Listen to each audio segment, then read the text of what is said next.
Welcome to the Dad Code Podcast. This is DDS, where real fans come for real sports talk and no BS. We are your hosts, Blake Melton, Bradley Newberry, and Matthew Parker. Parker, how you doing, buddy? Doing great, man. Just trying to battle off the pink eye over here. Oof. Ouch. Yikes. Now that's something I don't want to catch. COVID, I don't even know what that is. But I digress. Thank you guys for taking the time to hit play, download this episode of DDS. This is our prediction show. Mm-hmm. And just a recap of last week. Blake, Mr. Blake Stradamus went 4-6 last week. Yeah. Mr. Point Spread went 5-5. And yours truly, 8-2.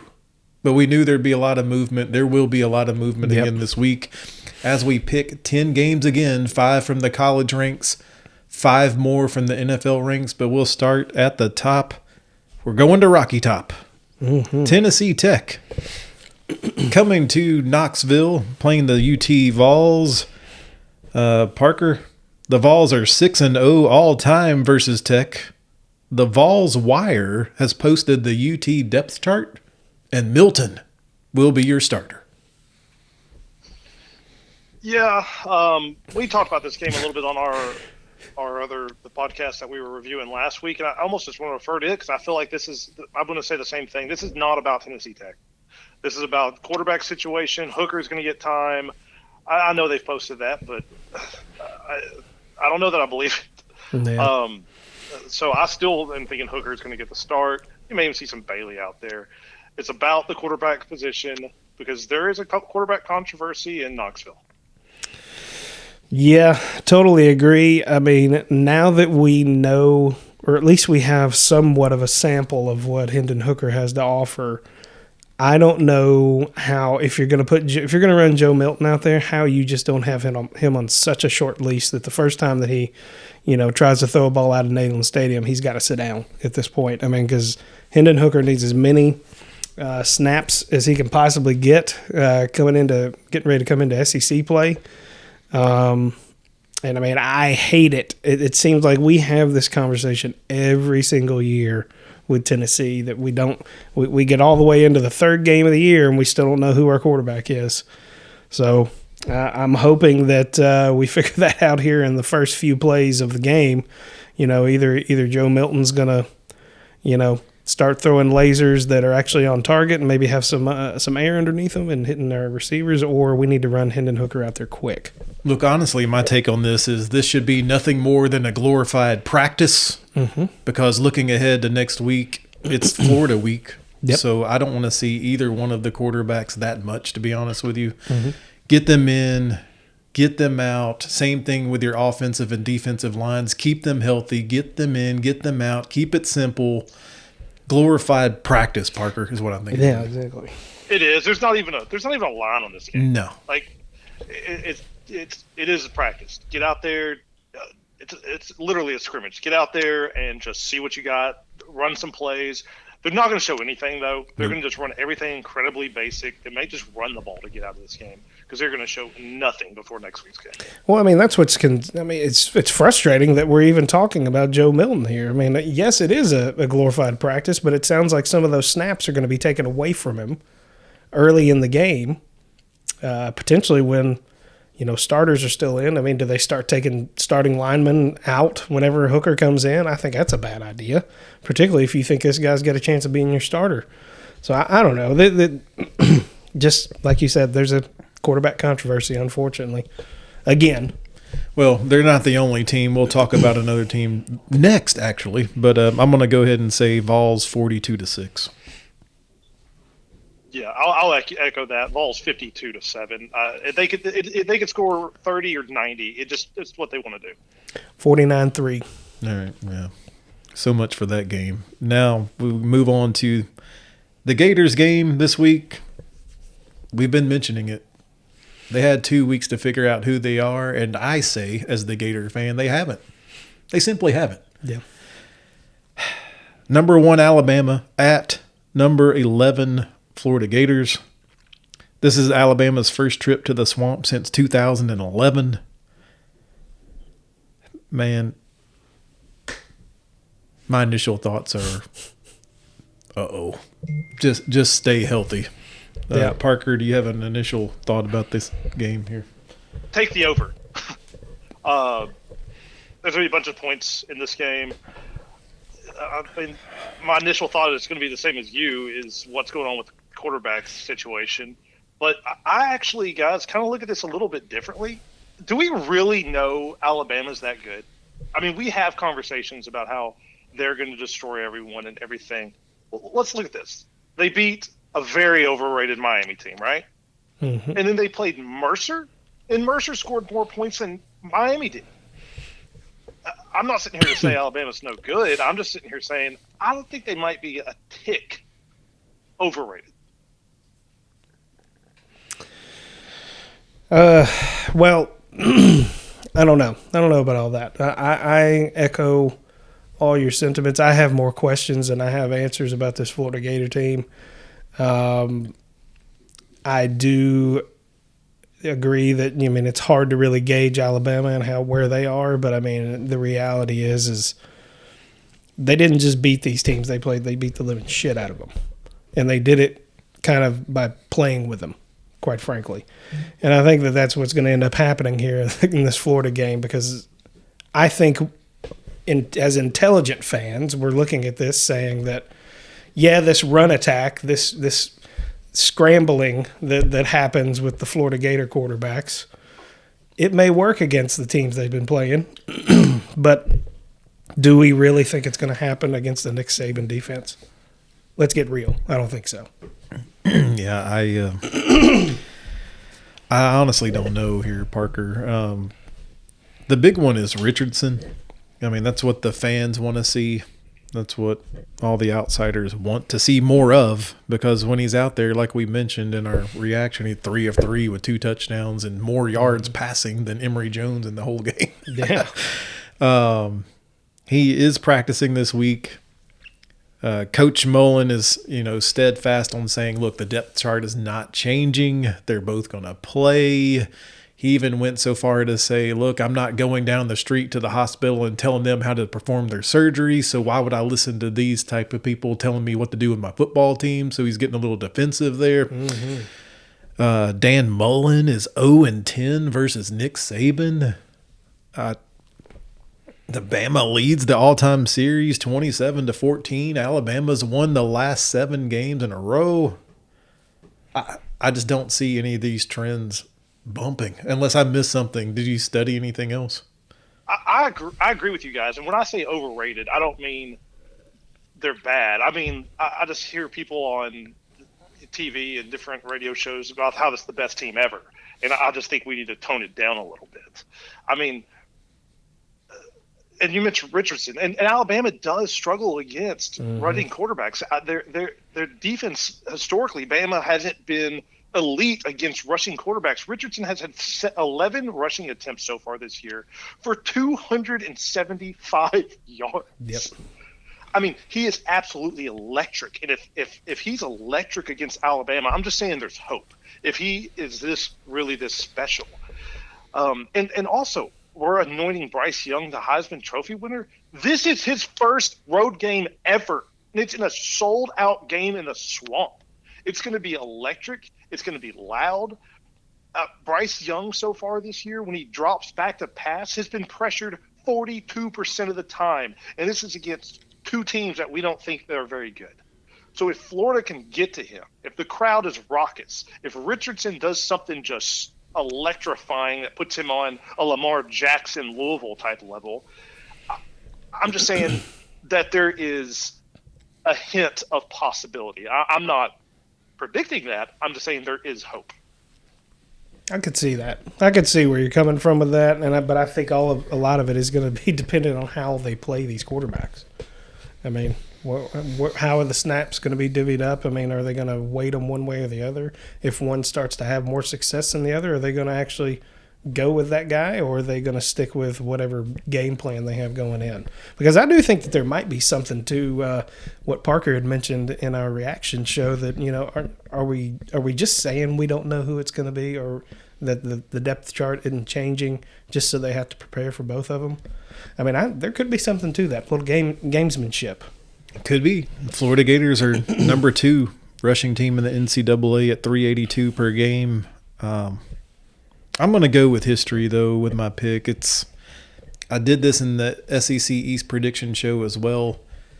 Unfortunately, picking against my Florida Gators. I'm going Alabama 34-23. I'm going to go Alabama 35-10. Whoa, where did the offense go? Jeez. Yeah, you're gonna see where it's gonna go. All right. I think that Florida can score. I don't think they're going to win this game, obviously, but I do think they stay within the number. And again, I think this game gets close to 70 points total, 41-28. Woof. All right, all three of us taking Bama. So now we're going to go to a game that we have identified as the game of the week. We're going with number 22 Auburn at number 10 Penn State. Look, Auburn has outscored their opponents 122-10. Mm-hmm. But really, guys, this is the first real game that they played this year. They're on the road. Beaver Stadium will be rocking. Beaver. Dare I say that damn stadium will be rocking. Jeez. Got any thoughts about this game? I don't have very many thoughts. Yeah, Auburn's been scoring a lot of points. You know, who have we really been scoring that against? I don't know. But I have a firm belief in a long tradition of saying F. James Franklin and War Damn Eagle. That's what I'm saying. Oh. You know, you said 122 points. I literally wrote that down. And then I forgot, and I looked up who they played. And they played Akron and Alabama State as far as Auburn's played so far. So, and they've got a new head coach. We just don't really know what this team is, right? Yeah. And I tried to get there with War Eagle. I really did. Like, that's who I wanted to pick. And I looked and I looked and I looked. And I can't find a reason to pick them. My main concern on this is road Bo Nix. Bo Nix is so bad on the road. Fair enough. I mean, I will admit I'm not a Bo Nix fan, quite frankly, but I'm less of a James Franklin fan. I mean, I'm going to keep going with my strategy of remembering back to my SEC West prediction show. This was one that I clearly had circled as a loss for Auburn. The first two games that Auburn has played does not change my mind one bit. I think of the two, Penn State's had the more, they've been more impressive in week 0 and week 1. So I'm going with the home team, Penn State, 26-17. 21-20, War Damn Eagle. One last thing, Blake, me and you are on the same wavelengths here. I don't like James Franklin. I don't like their fans. They're talking about this whiteout game, and even Kirk Herbstreit says the best atmosphere in college football and that they won't be able to play there. I got news for you. Auburn's played at LSU at night. They've played in Alabama. They've played in the swamp. They played If everywhere. they're going to lose this game, it's not because of the fans. Oh, hell no. Amen to that. Hell no. They're going to lose it. Oh, go ahead. Sorry. Nothing. I was just about to hurl an insult. Go ahead. If they're going to lose, it is because of Bo Nix. In 9 road games, Bo Nix is 4-5, and he has thrown 13 touchdowns and 12 interceptions. Derek Mason, the defensive coordinator for Auburn now, right? He's really good against Penn State-style offense. He proved that while he was at Stanford. But to back Auburn to win this game, that means I've got to trust in Derek Mason and Bo Nix. I just can't do it. I just can't do it. I got to take Penn State 21-17. Boom. It is Penn State. All right. So everyone knows this next pick is my favorite, even though I don't know that any of us are that good at it. We're looking for a team that's not supposed to win.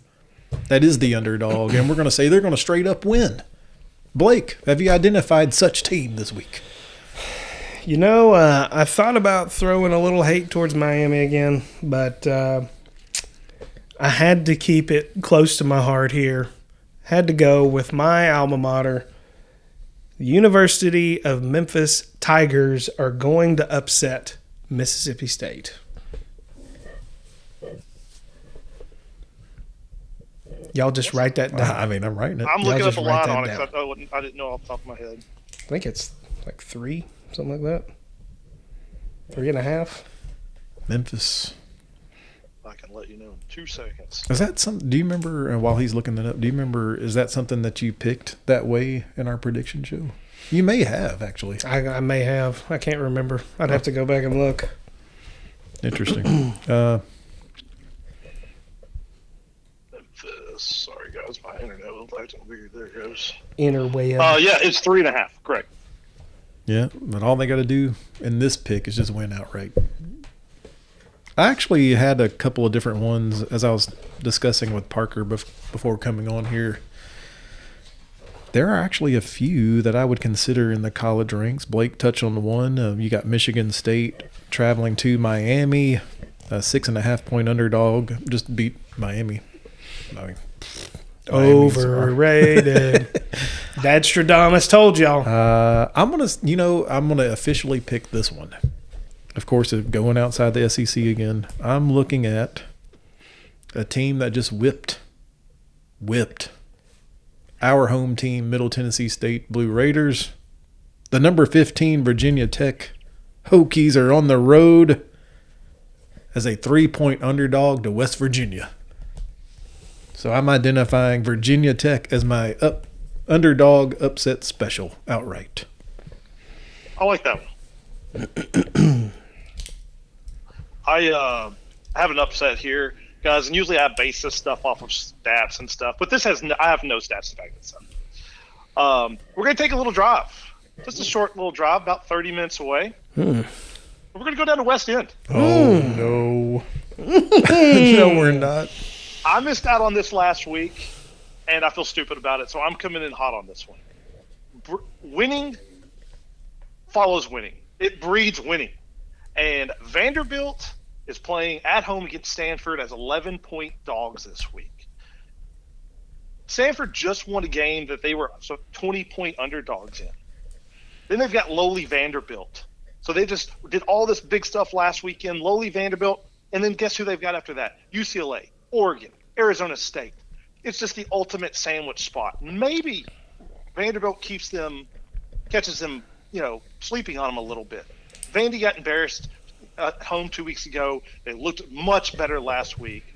Clarkley, I think, can build off that. The kids are starting to buy into him. Also, the Stanford coach just made comments about how Stanford's better in football because they're better in academics. Whoa. That makes Vanderbilt more mad than people downing their academics.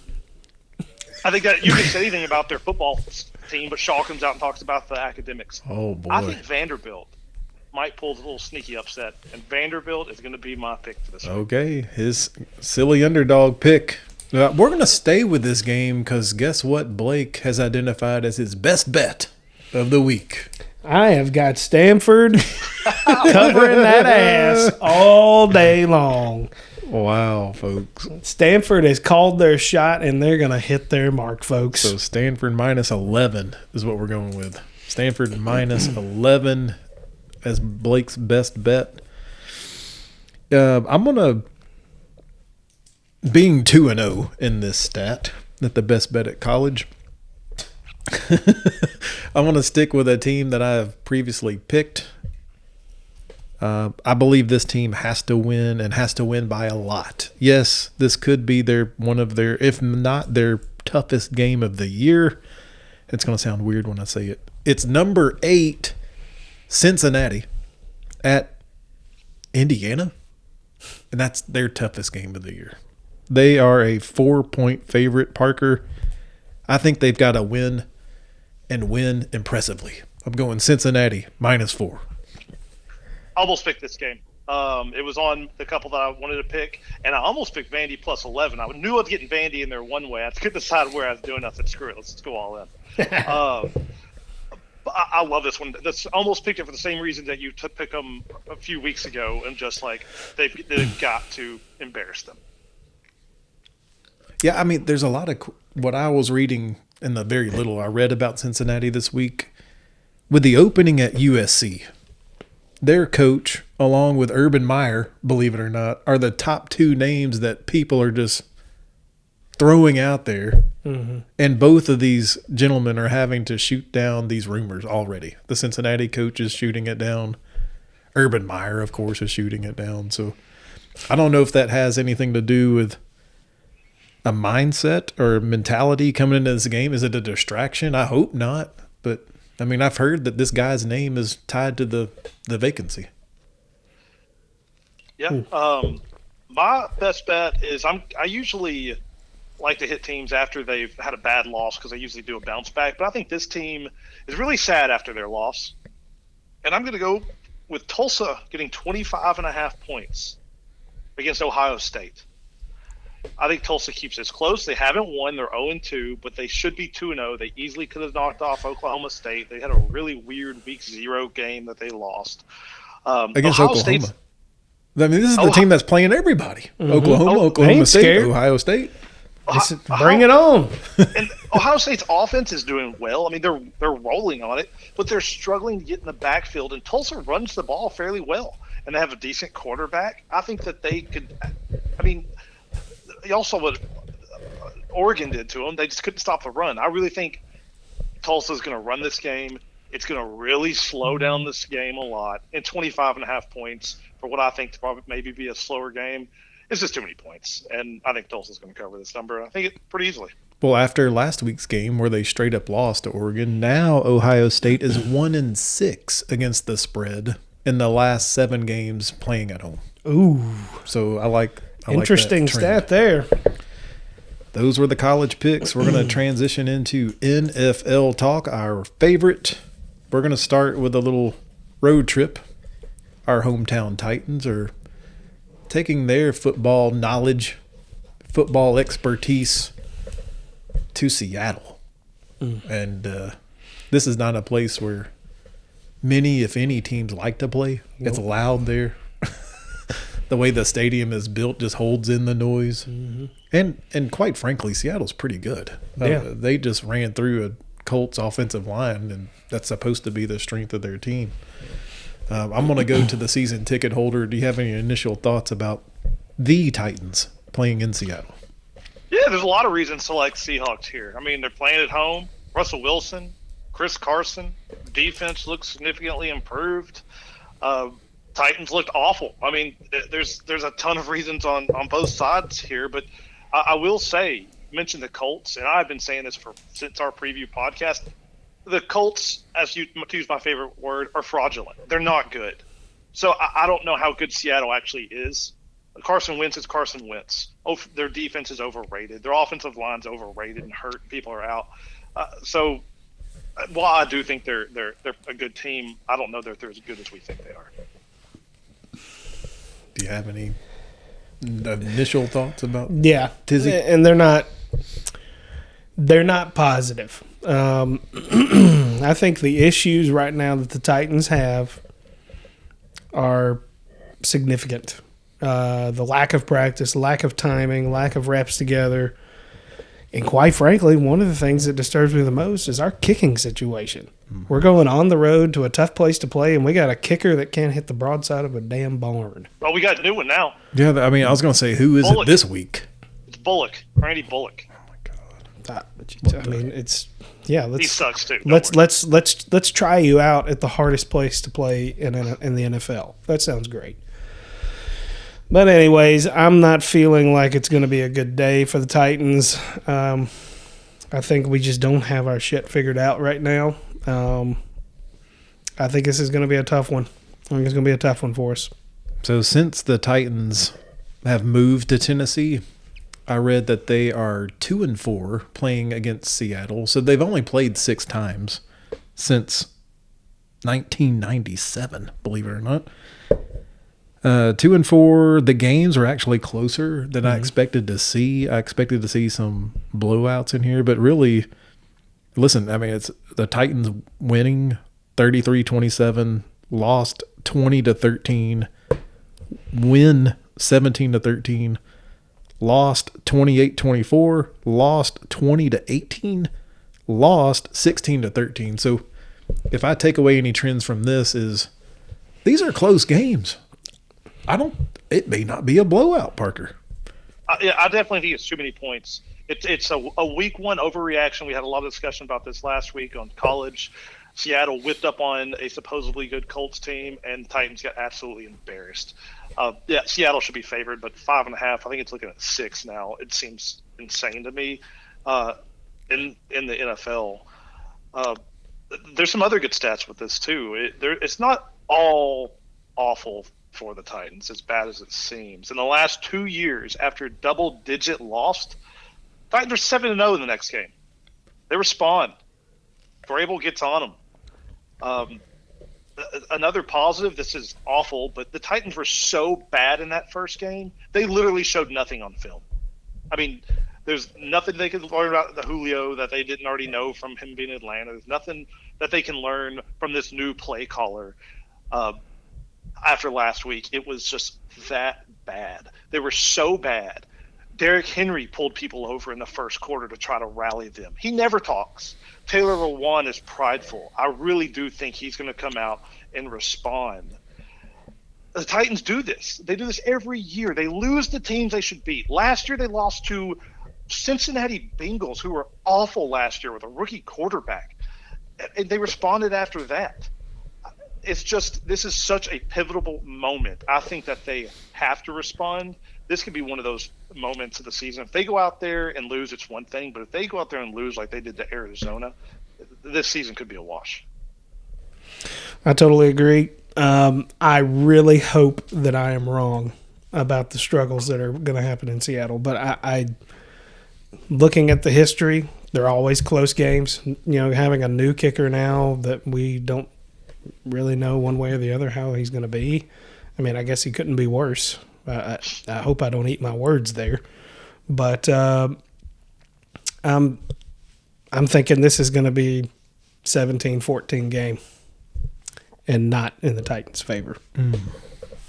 I'm going to go just knowing how teams in general respond.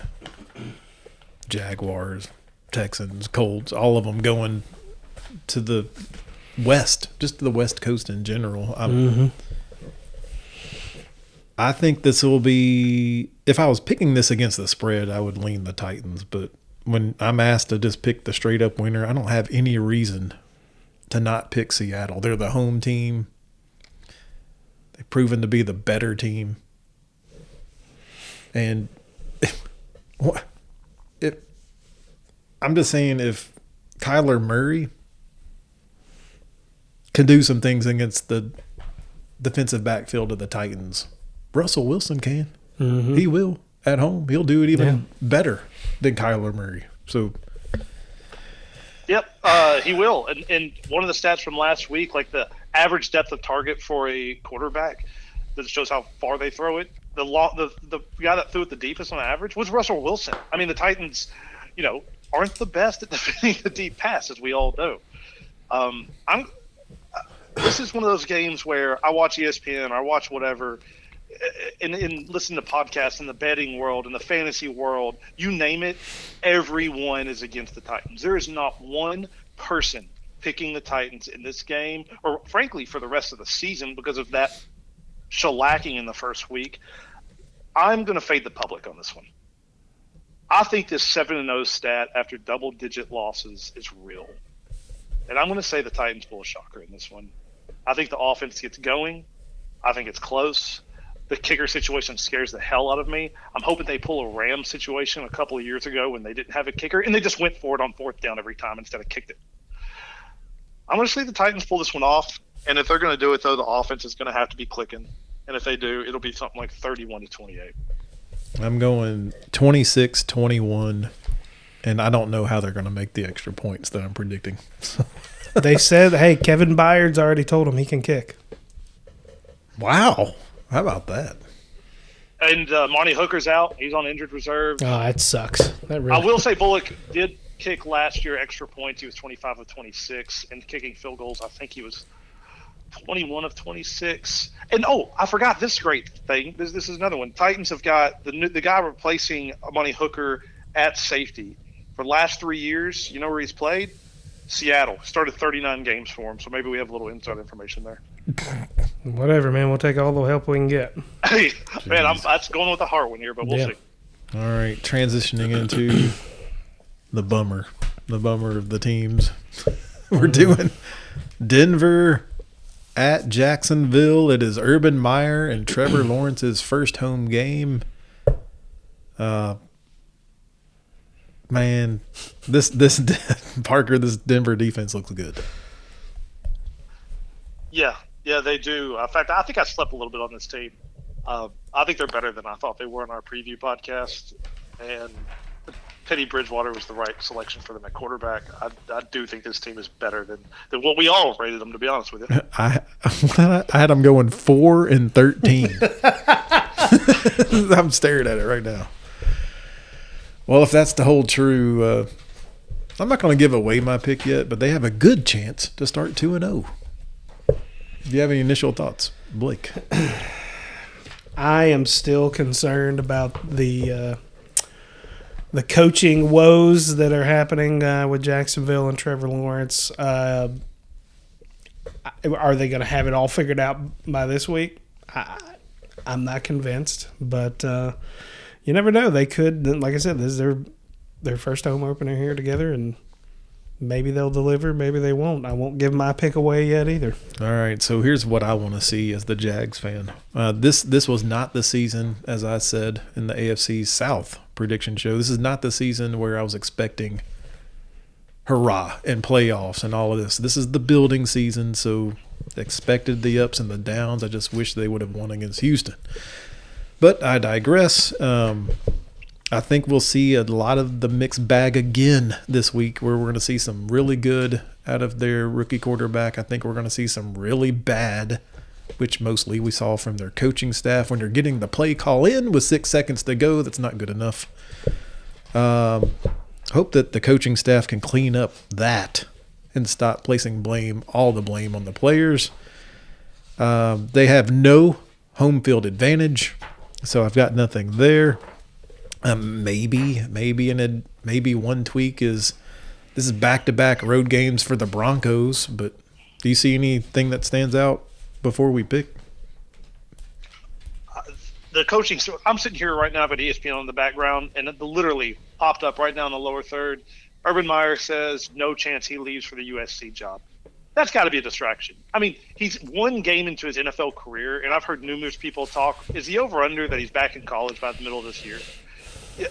Just to even have this conversation, it's got to be distracting. He used for 2 timeouts in the first quarter against the Houston Texans last week.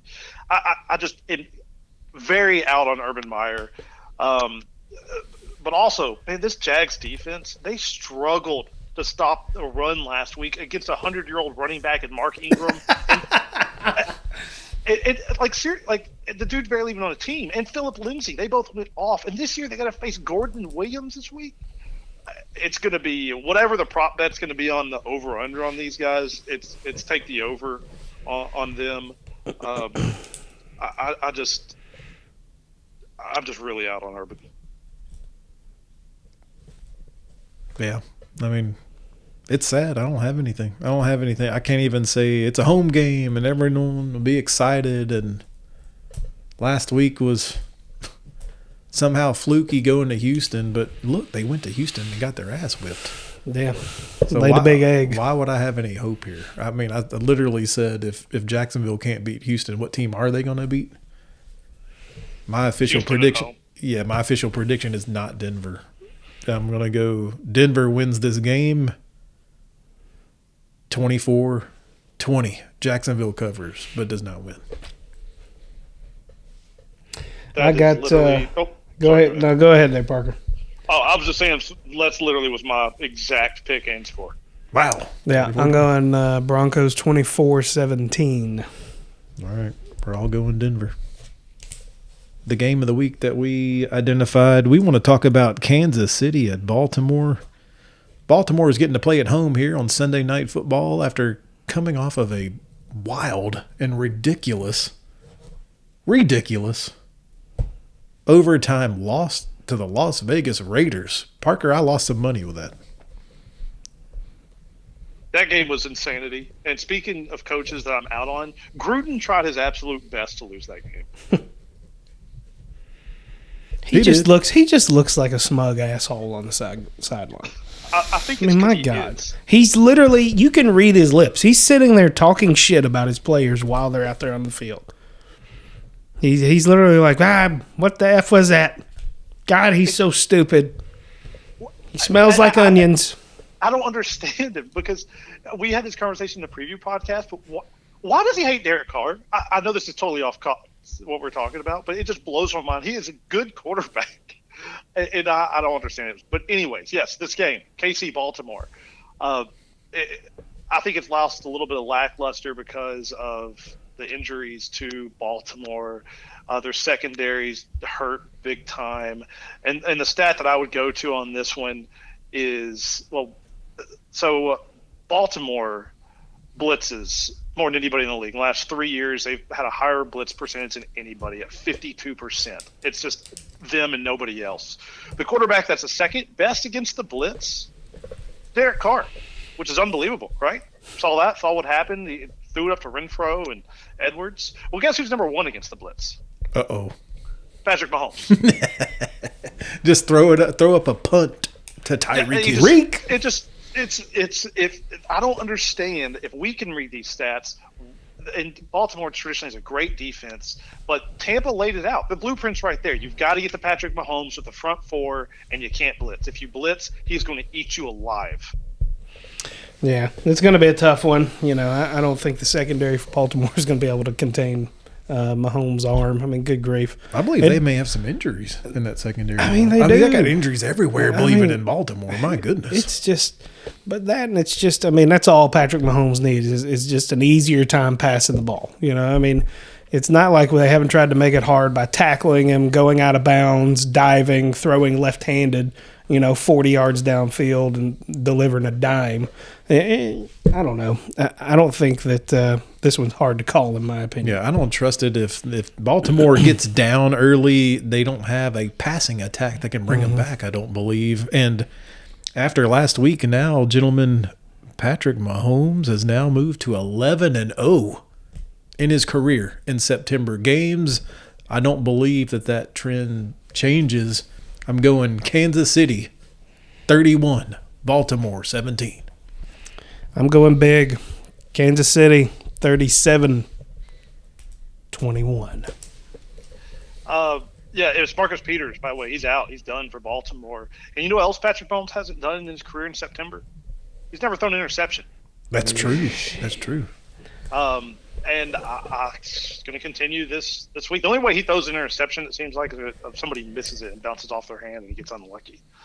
I think Baltimore rolls. I really do. I've got them like 31-21. Did you say Baltimore rolls? Yeah, I think you Baltimore. Sorry, there. Kansas City. Yeah, I was going to say. Let's correct. I just mentioned. Yeah, no. I think after all that, no. Kansas City rolls 31-21. Yeah. All right. Fun time. We're going to look around all of the games. We're going to look for the silly, crazy underdog pick. Team that's not supposed to win, that is not favored. This team has got to win outright.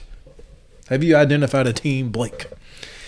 Man, I think the boys are back in town. I think Dak is back. I think he continues to roll against the Chargers. And they take the W. Did you find anything juicy enough to say, look, this team's going to win outright, much less cover the spread, Parker?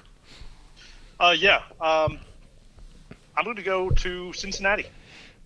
Cincinnati to beat Chicago straight up. Chicago is bad.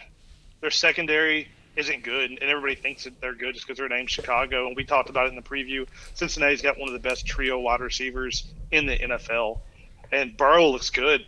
When we did the initial podcast, I just kind of picked him down. So I thought he was going to be hurt for the first few weeks and lose a few games. And Bears already booing their own team. Like, they want Fields out there. Now, if Fields is getting a start or something, I would retract this. But they will literally boo Andy Dalton when he walks out on the field. And Nagy is just so boring and predictable still. I think Cincinnati wins this game. All right. And while we're on that subject real quick, Is Joe Burrow just not like a freaking gamer? Golly. He's going to be exciting to watch, I think, in the future. Sorry, I had to interject. Dude, I love watching him.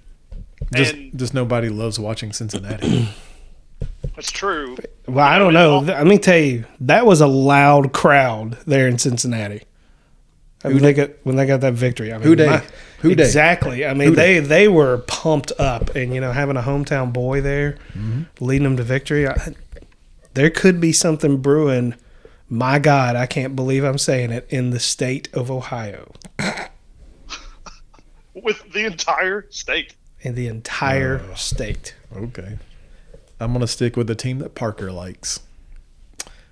I'm looking at you, Carolina Panthers, playing host to, I think, possibly a fraudulent New Orleans Saints team that just came out busting up Green Bay. This is 2 weeks in a row that New Orleans is on the road. I think that the game that we saw with New Orleans and Green Bay is not a true vision of what Jameis Winston is. I don't think Jameis Winston is going 5 touchdowns and no picks again, or every single week. I like Carolina to straight up win. They are currently a 3.5-point underdog at home. I don't believe that I would have picked this at the beginning of the year, but New Orleans having to go on the road twice in a row spells bad news. Carolina wins straight up. Love it. All right. That was the dog. Now we're looking at best bet. We can pick either way. We can take the points in the underdog. We can pick the favorite. Do you find anything that stands out as, I want to make some money on this NFL game? Yep. After watching Mac Jones, I think there might be something there in New England. I've got them. They're sitting at what, 3.5, -3.5. I think they're taking that all day. That line is currently up to 6. Really? New England 6 over the Jets. Wow. Yes, do you still like that? It's moved. No, I still like it. Less than a touchdown. All right. The Jets are still the Jets. New England -6 over the Jets and their rookie quarterback, who absolutely did nothing until the last, Parker, 4 minutes? Yeah, I like what they're building there, but Blake's right. They're still the Jets, and they just don't have the talent. I think they've got coaches and they've got some good talent, but they just don't have enough. And their defense, their secondary are high schoolers. Jeez. Yeah. There you go. All right. What did you want me to go first, or did you find something? Doesn't matter to me. You tell me, sir. I'll go. I'm probably incorrectly, and because it's not a good strategy if you're really putting money on this, but I'm going to take a road team that is favored. I'm taking the LA Rams -3.5 going to the Colts. From what I saw with that offensive line situation with Seattle coming into the Indianapolis Colts home and just decimating it, killing Carson Wentz. A lot of it, I mean, some of it had to do with him too, not getting the ball out of his hands. But now you're facing a better defense with the Rams. Parker's, both of you, loving Matt Stafford. Love him. I'll just jump on. I'm not jumping on his train, but I'll jump on the Rams train and a lot of the hating the Colts thing. I think the Rams can win by more than 3. Take the Rams -3.5. Love it. The only reason I didn't make this pick, and it scares me, is because how much I love it. I just assume I'm wrong because of how much I like it. I had 2 that I tried to decide between, and I'm going to go in probably a little bit of unexpected direction. I'm going to go with Philly getting 3.5 against the 49ers. 49ers gave up 33 points to the Detroit Lions. They fumbled it like 4 times. Jalen Hurts, man, as much as we think Philly was going to be awful, I think I picked him on 5 games. Jalen Hurts looked like a top 5 quarterback last week. He was running, he was passing, doing all sorts of things. But the main reason I'm picking them is Philly has a good run defense, and that's what the 49ers do. Strength on strength. So I think they can slow that down. I think this 3-point game either way, but I like Philly to cover. There you go. I'm staying the hell away from that game. I'm staying away. My other one I really wanted to take was Angry Aaron Rodgers, but I just couldn't do it. There ain't any angry Aaron Rodgers. I mean, honestly, his ass is pieced out. We touched on it. I mean, I think a good bet would be, take the points in the Titans. I think it's a bounce back week. As I pointed out, I mean, all of these games have been close in history. For them to lose by 6 or more, I would hope is unlikely. Yeah. Well, guys, another good show here, prediction show. Thank you guys for joining us today. Be sure to check us out on Twitter at DDS Sports Talk. Email us any questions, concerns, comments, thedadcodepodcast@gmail.com. Like, subscribe, and comment down below. Tell us how big idiots you think we are for picking these teams. Bradley, any closing thoughts? Just listen to my picks only and fast forward through their takes. Parker, what about it? Anchor down and tighten up. I second that. Tighten up. You guys be well.